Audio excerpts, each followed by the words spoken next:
మీరు మంత్రిగా ఉన్నప్పుడు శాసనసభ సాక్షిగా మా అమ్మని అవమానించినప్పుడు మీరు ఏం చేశారు సార్? మా తల్లిని అవమానించినప్పుడు ఏం చేశారు? ఏం చేశారు అంటున్నా? మీరు మారుతారా?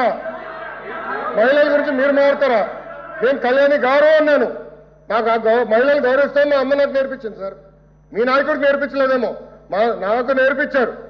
మహిళలు ఎట్లా గౌరవించాలో నాకు తెలుసు సార్. శాసనసభ సాక్షిగా మా తల్లిని అవమానించారు. కావాలంటే video will play it now. Audio ఉంది దాంట్లో క్లియర్ గా. ఒక తల్లి ఆవేదన బాధ నాకు తెలుసు సార్. నేను చూసా. 3 నెలలు పట్టింది మా తల్లి రికవర్ అయ్యడానికి. You please don't lecture me on respecting women. నేను కళ్యాణి గారు అన్నాను, కానీ రికార్డులు లేని మేడం గారు అన్నా. ఏకవచనంతో ఏనాడు నేను మాట్లాడలేదు సార్. నాకు చిత్తశుద్ధి ఉంది సార్. వినండి సార్, మీకు ఓపిక లేకపోతే బయటకు వెళ్ళండి. I know problem. Please listen. మీ తల్లిని అవమానిస్తే మీరు రిటర్న్ మారుతారా?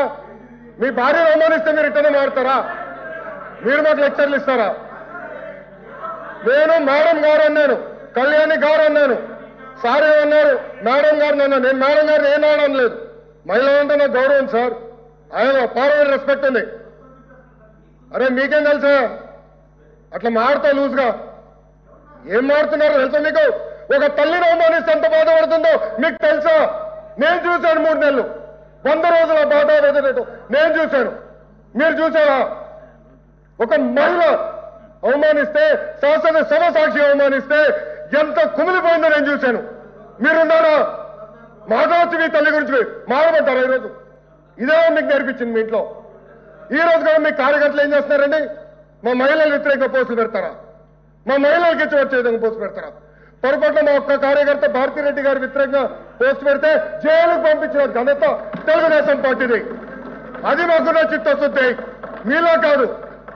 మహిళలు తిడితే ఆనందపడితే వ్యక్తులు మేము కానే కాదు. ఆ రోజు మంత్రిగా ఉన్నాడు ఈయన.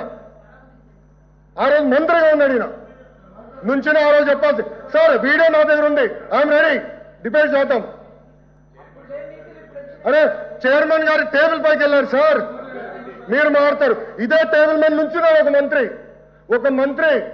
ఈయన ఆయన కూర్చుంటున్న టేబుల్ మీద నుంచున్నాడు. కావాలంటే పర్మిషన్ ఇవ్వమని చేయాలి. విశ్వాసం చూపిద్దాం. మీరు గౌరవం గురించి మాట్లాడతారు మా పైన. మహిళలు నేను అవమానించానంటారు. మీరు ఏమిన్నారో నాకు దేవుడికే తెలియాలా. నేను చాలా క్లారిటీగా చెప్పాను. మహిళలు అంటే నాకు గౌరవం. ఏదంటే అది మాట్లాడడానికి నేను లేదు. నేను సూటిగా మిమ్మల్ని ప్రశ్నిస్తున్నా. మీరు రెజల్యూషన్కి కేంద్రంలో ఉన్న నరేంద్ర మోడీ గారికి పెట్టిన రెజల్యూషన్, ఆయన థ్యాంక్ యూ చెప్తున్నా, పెట్టిన రెజల్యూషన్ ఆమోదిస్తున్నారు లేదా మీరు చెప్పండి. ఎల్ఓపి గారు ప్లీజ్. అధ్యక్ష, మంత్రి గారు మాట్లాడిన దాంట్లో మీ అడిగిన ఇక్కడ జరుగుతున్న చర్చ ఏంటి?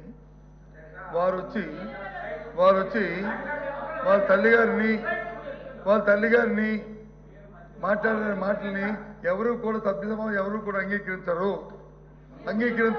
దాన్ని సమర్థించే సమస్య లేదు. ఇప్పుడే కాదు ఆ రోజు కూడా చెప్పాం. మళ్ళీ చెప్తున్నాం. ఏ తల్లిదైనా సరే ఎవరు నిందించినా దాన్ని సమర్థించే సమస్య లేదు, ఆమోదించే సమస్య లేదు. అంత మనుషులు కాదు మేము. కానీ 15 సార్లు ఆ మాటలు చెప్పుకొని అనవసరంగా ఆ తల్లిని కించపరచడం భావ్యం కాదని నేను సభాముఖంగా చెప్తాను. 10 సార్లు చెప్తున్నాను. దయచేసి దీని ఇంతతో విరమించుకోండి. ఆ మాటలను వచ్చి మీరు 10 సార్లు తీసుకొచ్చి దాన్ని రాజకీయాల కోసం ఆలోచించి డిస్కస్ చేయడం అనేది సమంజసం కాదు. మీ ద్వారా నేను నమస్కరిస్తాను. తప్పది. తప్పది. అధ్యక్ష వినండి. ఎవరు లేరు అధ్యక్ష. ఒక కొడుకు ఆవేదన అది.